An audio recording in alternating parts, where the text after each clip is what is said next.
రాజకుమారి కుంతి,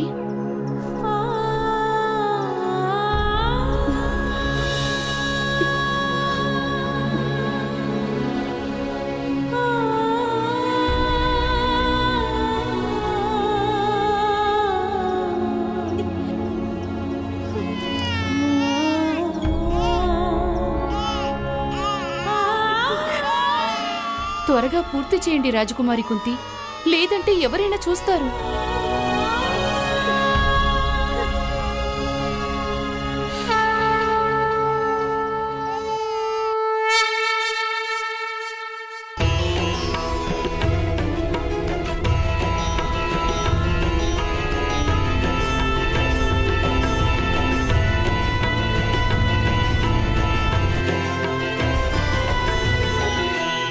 ఈ చిన్నారి తండ్రి మనల్ని చూస్తున్నారు ప్రియంబద. వారి నుంచి నేను దేనిని దాచిపెట్టలేను.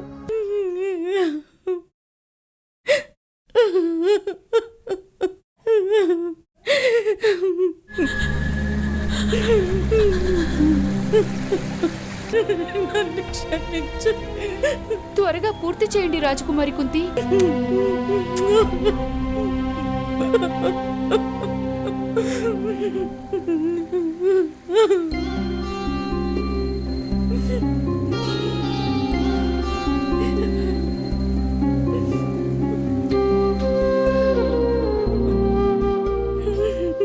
నన్ను క్షమించు పుత్ర.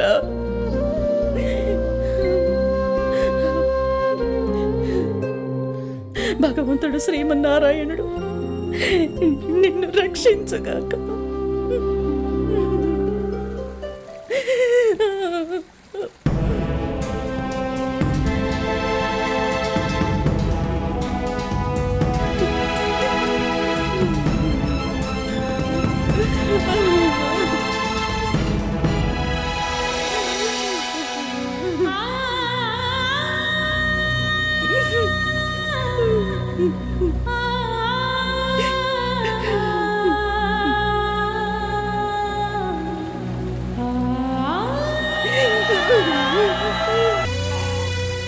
నా పుత్రుడు, నా పుత్రుడు, రాజకుమారి ఆగండి.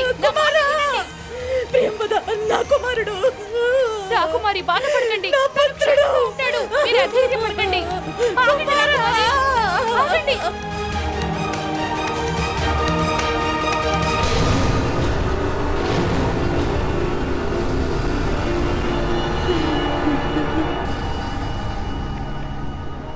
భగవానుడు శ్రీ సూర్యనారాయణుడు నా పట్ల చాలా కోపంగా ఉన్నారు ప్రియంబద. నేను వారి పుత్రుణ్ణి త్యజించినందుకు.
ఈ రోజు సూర్యనారాయణ తాపం చాలా అధికంగా ఉంది.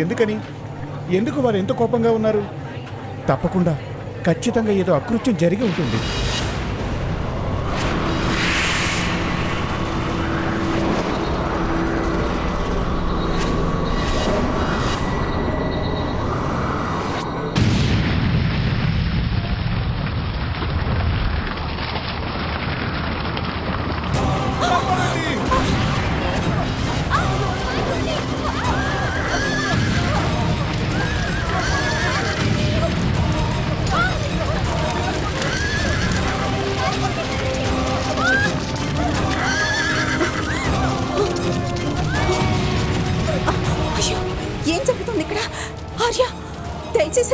చేయండి, ఎవరైనా రండి.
ఆర్య,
అయ్యో ప్రసవ వేదనలో ఉంది.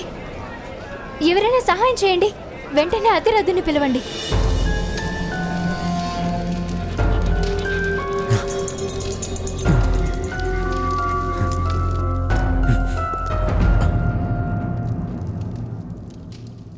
తమరి దివ్య బాలుని రక్షించడం కోసం నన్నెందుకు పిలిపించారు?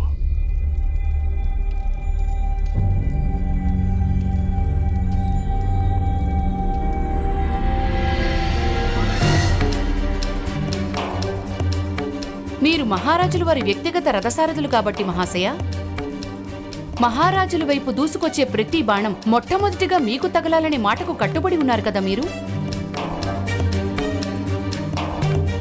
అందువల్ల ఈ కర్తవ్యాన్ని మీకు కాకుండా ఇంకెవరికీ అప్పగించడం సాధ్యం కాదు కదా. కాని రాకుమారి కుంతి ద్వారా ఇంతటి ఘోరమైన పాపం ఎలా జరిగింది? ఆమె చేసిన పాపానికి ఈ బాలుడు దండన అనుభవించాలా? పాపం కాదు, విధి ఆడుతున్న ఆట ఇది. ఒకనాడు దుర్వాస మహాముని కఠోరమైన తపస్సు చేయసాగారు.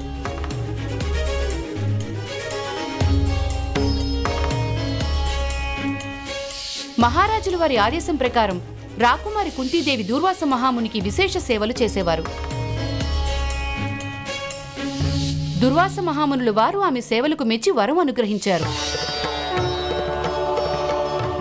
తనకు అనుగ్రహించిన మంత్రశక్తి ద్వారా ఏ దేవతలనైనా ఆవాహన చేయవచ్చని చెప్పారు. ఒక కుమారుని పొందడానికి కూడా వరం ఇచ్చారు. రాకుమారి కుంతీదేవి భగవానుడైన సూర్యనారాయణ స్వామిని ఆవాహన చేశారు.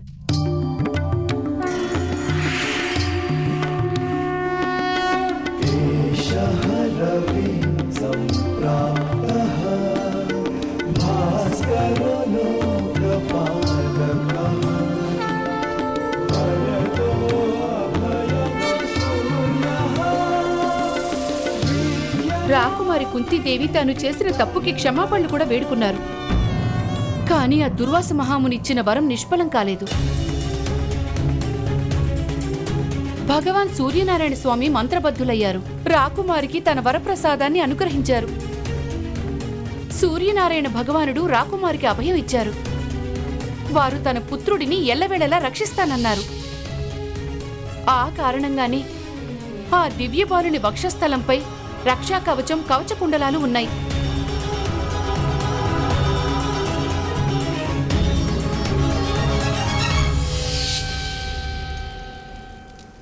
కాని దేవి, ఈ చిన్నారి బాలుడు చేసిన తప్పేమిటి? ఈ బాలుడికి ఏదైనా ఆశ్రమంలో స్థానం దక్కదా దేవి? అప్పుడు ఈ చిన్నారి రాకుమారుడి దగ్గరగా ఉండగలడు. అలాగే ఇతని జన్మ సత్యం సమాజానికి రహస్యంగా ఉంటుంది. ఒకవేళ ఈ బాలుడు రాకుమారి కళ్ల ముందే ఉన్నట్లయితే అతి కొద్ది కాలంలోనే లోకుల మాటలకు కృంగిపోయి తన ప్రాణాలు త్యాగం చేస్తారు. అప్పుడు ఘోర అనర్థం వాటిల్లుతుంది మహాశయ. మహారాజు గారికి రాకుమారి మీద అనుమానం కలుగుతుంది. అందుకే ఈ దివ్య బాలుడు రాకుమార్తెకి దూరంగా ఉండాలి. అలాగే రహస్యంగా ఉండటము అనివార్యం కూడా. ఈ కారణంగానే నేను ఈ బాలుని రక్షణ బాధ్యత మీకు అప్పగిస్తున్నాను. నాకా? నేనే విధంగా ఈ బాలుడికి రక్షణ వహించగలను? మీ ఇంట్లో ఈ బాలుడికి ఆశ్రయం ఇవ్వడం ద్వారా, మీ కుమారునిగా స్వీకరించడం ద్వారా. ఈ బాలుడు దైవాంశుడు. ఒక క్షత్రియ వంశంలో జన్మించినవాడు సూత జాతికి చెందిన మా ఇంట ఎలా పెరగలడు? సుషేణవర్య, సూతుల వారింట ఇతను సూతపుత్రునిగా పెరిగి పెద్దవాడవుతాడు.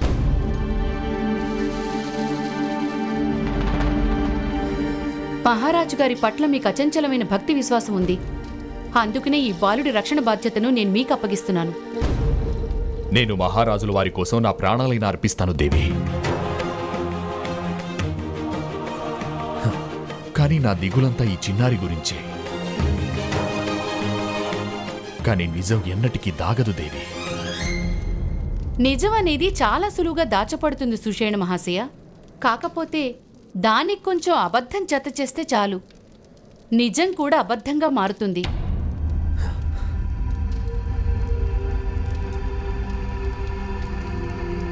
మీరీ నిజాన్ని ఎప్పటికీ రహస్యంగానే ఉంచాలి. కానీ దేవి,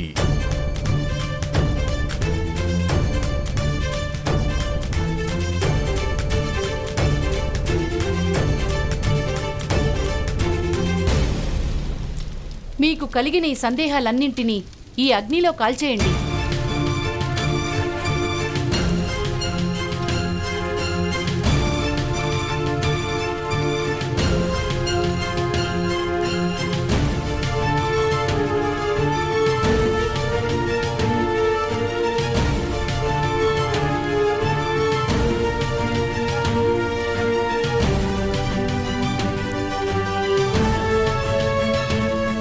నేను ప్రతిజ్ఞ చేస్తున్నాను, ఈ బాలుడి విషయంలో నా నోటి ద్వారా ఎట్టి పరిస్థితుల్లో ఎవ్వరితోనూ ఎన్నటికీ చెప్పను, ఎన్నటికీ చెప్పను, ఎన్నటికీ చెప్పను, ఎన్నటికీ చెప్పను.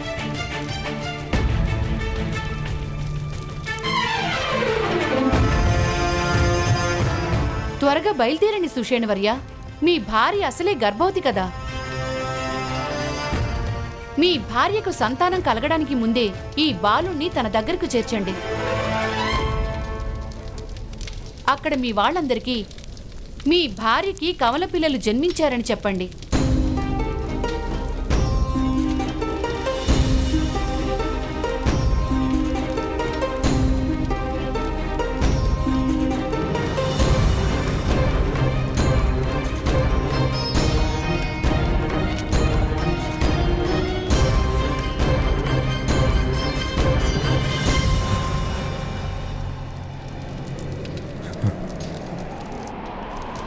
ఇది ఎలా సాధ్యం దేవి? ఈ బాలుడు దైవాంశుడు, కానీ ఈ సమాజం బలవంతుడైన దేవుడికి ప్రణామాలు చేస్తుంది. అయితే బలహీనుడైన దివ్యాంశకు అపరాధంగా భావించి దండన విధిస్తుంది. నువ్వు ఈ బాలుని యొక్క బలాన్ని పరిచయం చేయాలి మొత్తం ప్రపంచానికంతా.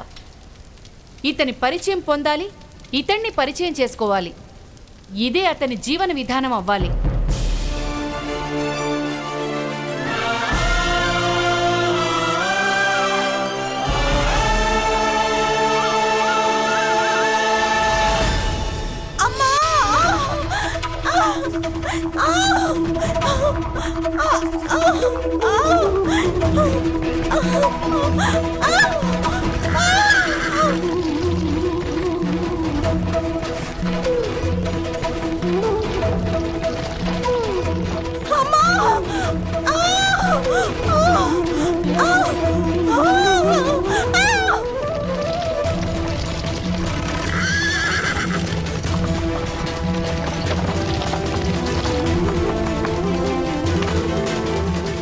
త్వరగా రండమ్మా. రాధమ్మ చాలా వేదన పడుతున్నారు.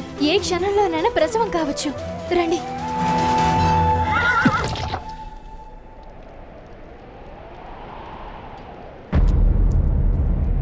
రాధకి ప్రసవ వేదన ఎప్పుడు మొదలైంది? సూర్యనారాయణ తాపం ఎక్కువైనప్పటి నుండి.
అతిరథ మహాశయ, మీరు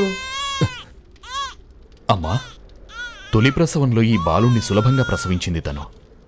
ఇంకొక శిశువు కూడా రాధ గర్భంలో ఉన్నట్టున్నాడు. ప్రసవం జరగడం లేదు ఇంకా.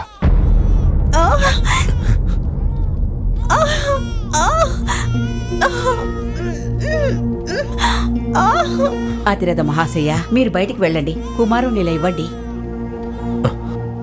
మీరంతా త్వరగా రండి. అలాగే అమ్మా.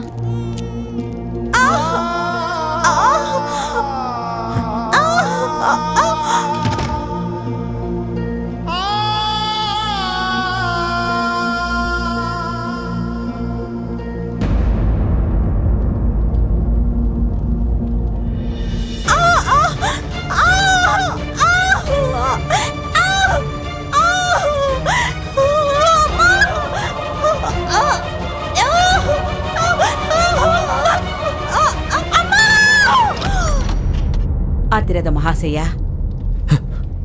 మీ ఇద్దరు కుమారులు క్షేమంగా ఉన్నారు.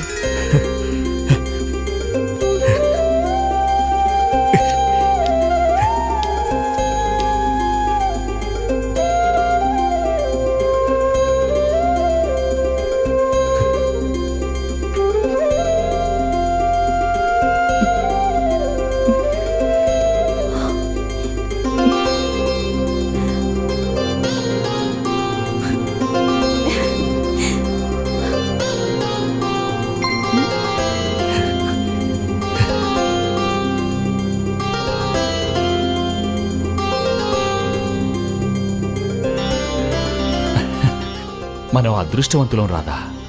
భగవంతుడు మనకు 2 కుమారులను వరంగా ఇచ్చాడు. మీ పుత్రులకు నామకరణ చేయండి అతిరథ మహాశయ. అలాగే.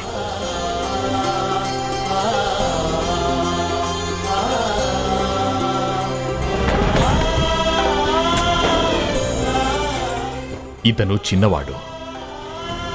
ఎల్లప్పుడూ తన అన్న అడుగుజాడల్లోనే నడుస్తాడు. రక్తవర్ణంలో జన్మించినవాడు. ఈ బాలుడి పేరు శోణితుడు, సుషోనుడు.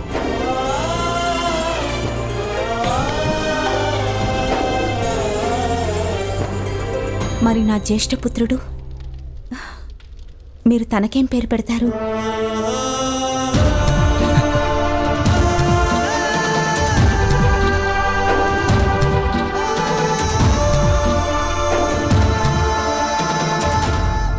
ఈ చిన్నారి పేరు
ఈ చిన్నారి మీ వరప్రసాదం స్వామి. మీ అంశ, మీ ప్రకాశం ఇతనికి కవచంగా ఉంటుంది. ఇక మీ తేజస్సే ఇతనికి గుర్తింపు అవుతుంది. మీ తాపమే ఇతని సామర్థ్యం అవుతుంది. మీ దివ్యాంశ ఇతడు. మీ పుత్రుడు అన్ని గ్రహణాల నుంచి విముక్తుడవుతాడు. అలాగే కాలమనే ఈ ఆకాశాన ప్రకాశిస్తూనే ఉంటాడు. ఎలాగైతే ఈ విశ్వంలో నలుదిశలా వ్యాపించిన చీకటి కోణాలను మీ కిరణాలు తొలగిస్తున్నాయో, అదేవిధంగా మీ పుత్రుడు అన్ని అవరోధాలను ఎదుర్కొని తనదైన ముద్రతో సుప్రసిద్ధుడవుతాడు. ఓ సూర్యనారాయణ, నేను మీ అనుమతితో మీ పుత్రుడికి నామకరణం చేస్తున్నాను. కర్ణుడు కర్ణుడు కర్ణుడు కర్ణుడు సూర్యపుత్ర కర్ణుడు కర్ణుడు.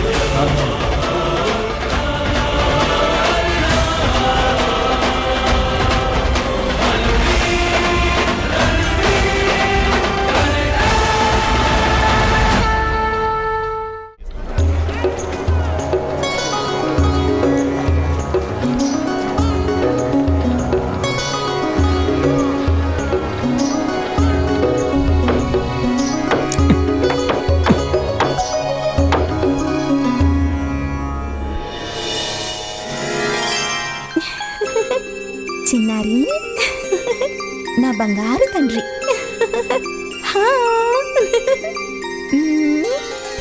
ఓయ్ రాధా, కాస్త సమయం తనకి కేటాయించు.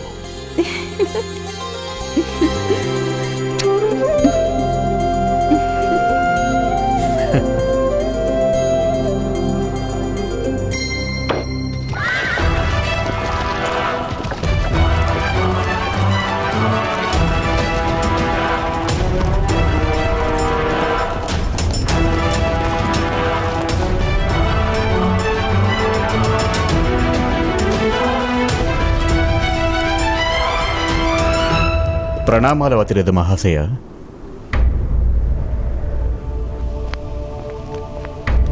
ప్రణామాలు.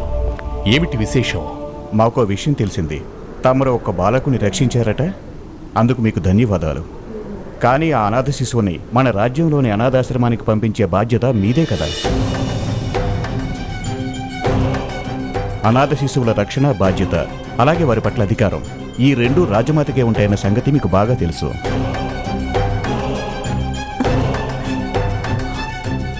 ఆర్య, మీరేమంటున్నారు ఆర్య? ఎవరి గురించి మాట్లాడుతున్నారు మీరు? ఏం లేదు రాదా, తనేదో పొరబడినట్లున్నాడు. నేనే శిశువుని రక్షించలేదు. నిజం చెప్పాలంటే నన్ను నేనే రక్షించుకోలేని స్థితిలో ఉన్నాను. సుసేనా, ఒక అనాథ శిశువుని బిడ్డగా చెప్పుకోవడం హత్య చేసిన దానికంటే ఇంకా ఎక్కువ పాపం అవుతుంది. ఈ విషయం మీకు బాగా తెలుసు అనుకుంటాను. అరే నేనెందుకు అలా చేస్తాను? ఈ ఇద్దరు పిల్లలు నా సంతానమే, అనాథలు కారు. నా భార్య కవల పిల్లలకు జన్మనిచ్చింది. కర్ణుడు ఇంకా శోనుడు. ఈ విషయం ఇక్కడున్న అందరికీ తెలుసు. అయితే మీ ఇద్దరు పిల్లల ముఖాలు మాకు చూపించు. బాగుంది. నీకెందుకు మా కుమారుల ముఖాలు మేము చూపించాలి? నా పుత్రుల మీద ఎవరైనా కన్నెత్తి చూసినా సరే వాళ్ళని గుడ్డి వాళ్ళని చేస్తాను. శాంతించు రాదా. ఎందుకు శాంతంగా ఉండాలి నేను? ఎందుకు శాంతంగా ఉండాలి ఆర్య? ఎన్నో ఏళ్లుగా సంతానం కోసం ఎదురు చూస్తున్న నాకు ఈశ్వరుడు నా మనోభిష్టాన్ని నెరవేర్చారు. నాకిద్దరు పుత్రులను అనుగ్రహించారు. ఇతనెవరు నా పుత్రుల గురించి ఇలా నిలదీసి మనల్ని ప్రశ్నించడానికి? ప్రశ్నిస్తుంది నీ పుత్రుల గురించి కాదు రాదా, ప్రశ్నిస్తుంది నీ భర్త గురించి. నువ్వు వెళ్ళు రంభా. ముందు నీ ముఖాన్ని అద్దంలో చూసుకో. ముందెక్కడి నుంచి వెళ్ళు. అందరినీ ఇబ్బంది పెడితేనే నీకు సంతోషంగా ఉంటుంది కదా. వీరు నా భర్త, మహారాజుల వారికి వ్యక్తిగత రథసారథి. మహారాజుల వారికి నా భర్త పట్ల పూర్తి నమ్మకం ఉంది. మహారాజులు ఏమైనా మూర్ఖులా ఒక పాపాత్ముని తన రథసారథిగా నియమించుకోవడానికి? అలాగైతే మంత్రసాని గారిని పిలిపించండి. నిజమేమిటో అందరి ముందు బయటపడుతుంది. అలాగే పిలిపించండి మంత్రసానిని. ఇప్పుడు మంత్రసానమ్మ వచ్చి ఇద్దరు పుత్రులు నాకే జన్మించారని నిర్ధారిస్తే వీళ్ళందరూ ఎదుట మీ నాలుకని నరికేస్తాను. నరికెద్దురు గాని ముందు మంత్రసానమ్మని పిలిపించండి.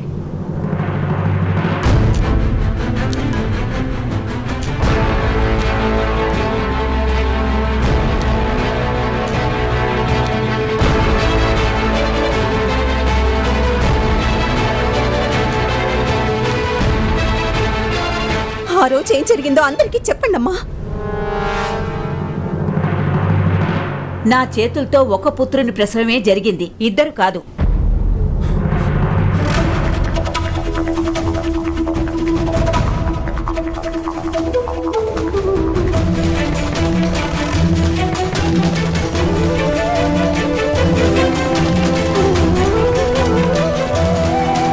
అతిరథ మహాశయ, ఈ మాట మాత్రం అనకండి. నేను మీ వద్దకు రాకముందే ఒక పుత్రుడు మాత్రమే జన్మించాడు.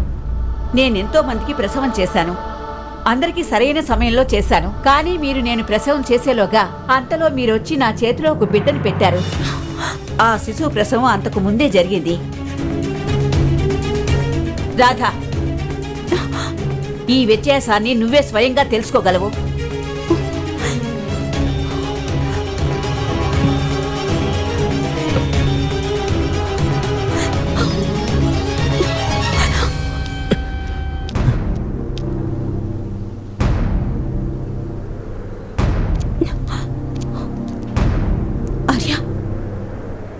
ఆర్య, వీళ్ళేమంటున్నారు? ఈ చిన్నారి మన పుత్రుడు కాదా? ఎవరో చేసిన పాప ఫలితమా ఈ శిశువు? లేదు లేదు లేదు, ఎంతో అందంగా ముద్దులొలికే ఈ చిన్నారి ఎవరో చేసిన పాప ఫలితం కాకూడదు ఆర్య. ఇతను నా పుత్రుడు ఆర్య, ఇతను నా పుత్రుడే కదా ఆర్య. ఎవరికి తెలుసు ఏ జాతికి ఏ వంశానికి చెందినవాడో ఈ బాలుడు. వీడు ఇక్కడే పెరిగితే సూత వంశాన్ని భ్రష్టు పట్టిస్తాడు. ఇతన్ని ఇక్కడి నుంచి తీసుకెళ్ళండి.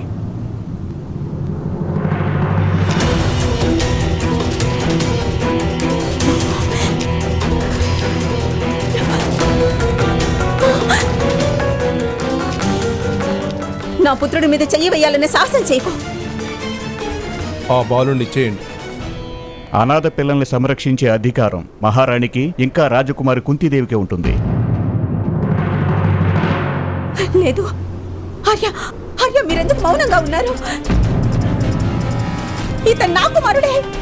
ఇలా ఇవ్వమ్మా. ఇవ్వు. నేను ఇవ్వను. ఇతను నా పుత్రుడే. కుమారా, కుమారా, లేదు కుమారా.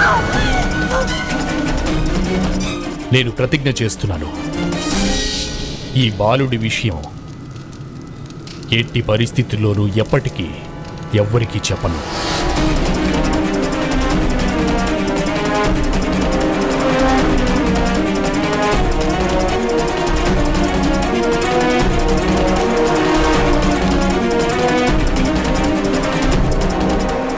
నిజం అనేది చాలా సులువుగా దాచబడుతుంది సుషేణవర్య. కాకపోతే దానికి కొంచెం అబద్ధం జత చేస్తే చాలు, నిజం కూడా అబద్ధంగా మారుతుంది. ఆగండి.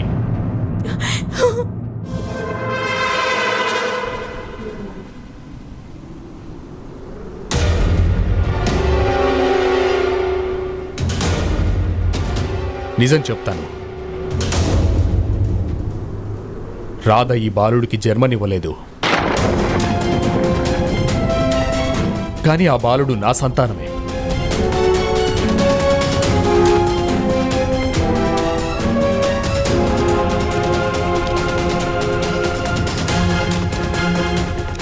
ఒక సూతుని పుత్రుడు. నా వంశమే తన వంశం.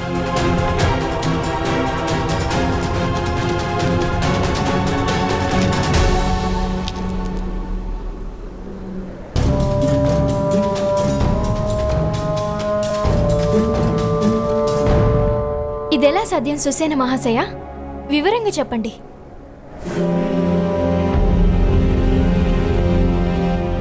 ప్రసవ సమయంలో ఈ బాలుడి తల్లి మరణించింది. నేను కేవలం ఈ బాలుని మాత్రమే రక్షించాను. ఈ చిన్నారి తల్లిని రక్షించలేకపోయాను. ఈ కారణంగా ఈ బాలుడు మీ పుత్రుడు ఎలా అవ్వగలడు అతిరథ మహాశయ? ఈ బాలుడి తల్లి నా భార్య కాబట్టి. నా రెండవ భార్య.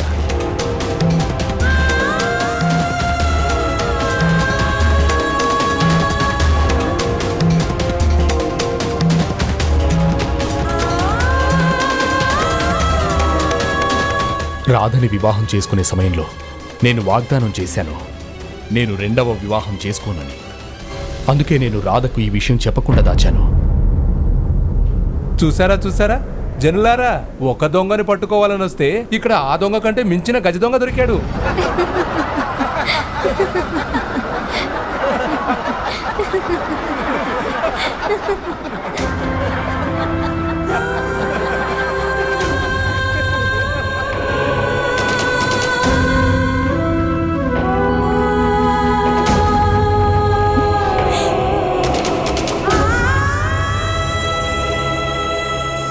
ఇది రాధకి సంబంధించిన విషయం. ఇక రాధాయే తేల్చి చెప్పాలి. మన సమాజం జాతి భ్రష్టు పట్టకుండా ఉండాలంటే ఏం చేయాలనేది. ఇక పదండి ఇక్కడి నుంచి.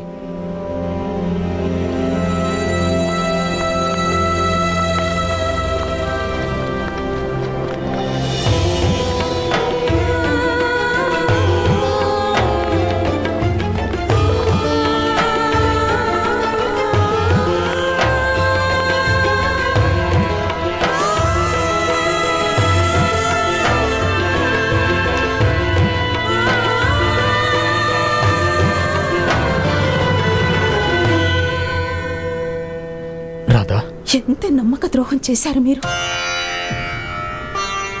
ఇంతటి విశ్వాసఘాతకమా?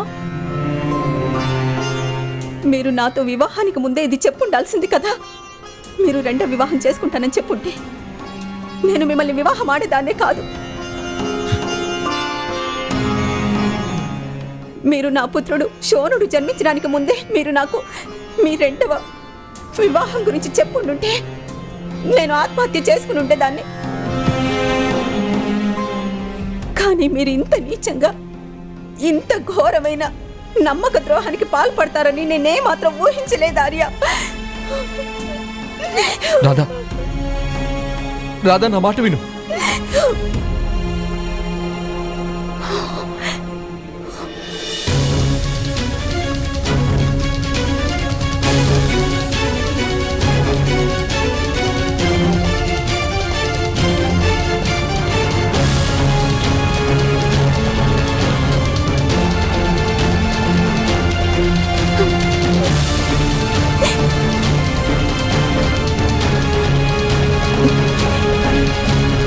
ఇతను ఎన్నటికీ నా పుత్రుడు కాజాలడు ఆర్య.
రాధా,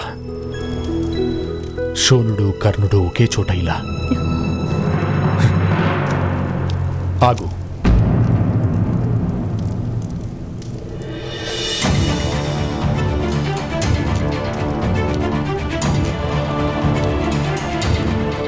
నేను ఒప్పుకుంటాను, నేను తప్పు చేశాను నిజమే. కానీ ఈ చిన్నారి ఏ తప్పు చేశాడు? ఈ బాలుడు చేసిన తప్పు ఏమిటంటే మీరు చేసిన ఆ తప్పుని నాకు గుర్తు చేస్తుండడమే.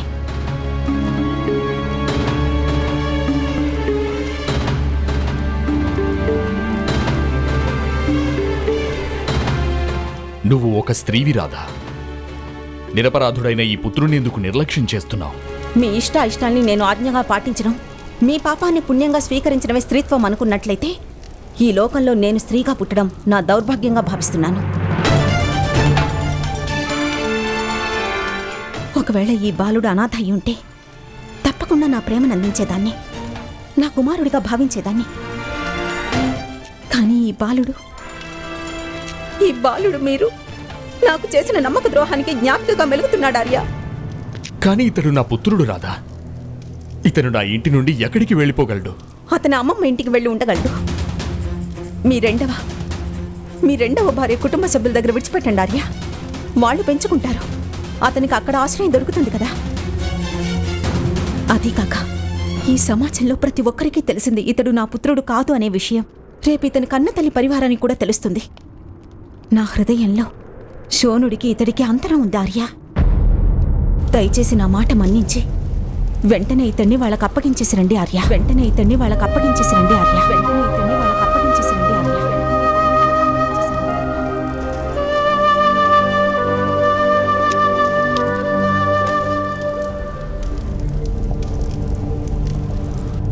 ఇదే నీ అంతిమ నిర్ణయమా రాధా?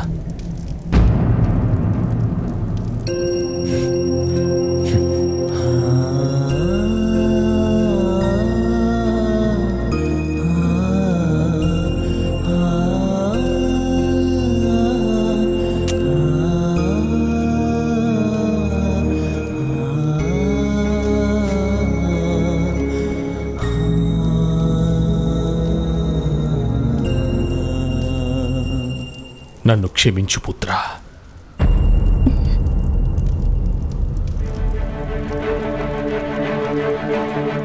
నేను కర్ణుడు వెళ్ళిపోతున్నాం.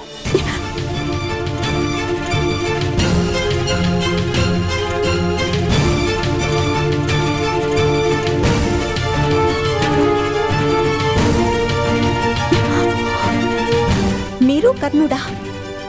అంటే నన్ను సోనుని విడిచిపెట్టి వెళ్ళిపోతున్నారా ఆర్య?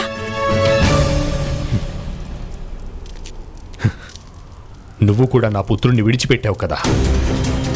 అది నీ నిర్ణయం అయితే ఇది నా నిర్ణయం రాధా. రాజుగారి సేవ, సమాజానికి సంబంధించిన కార్యాలు, ఈ సంపద, హోదా, పదవి అన్నింటినీ ఈ బాలుడి కోసం త్యాగం చేస్తున్నారా? నేను నిస్సహాయుణ్ణి రాధా. నిస్సహాయ స్థితిలో ఉన్న ఒక వ్యక్తి మానసికంగా బలహీనుడవుతాడు రాధా.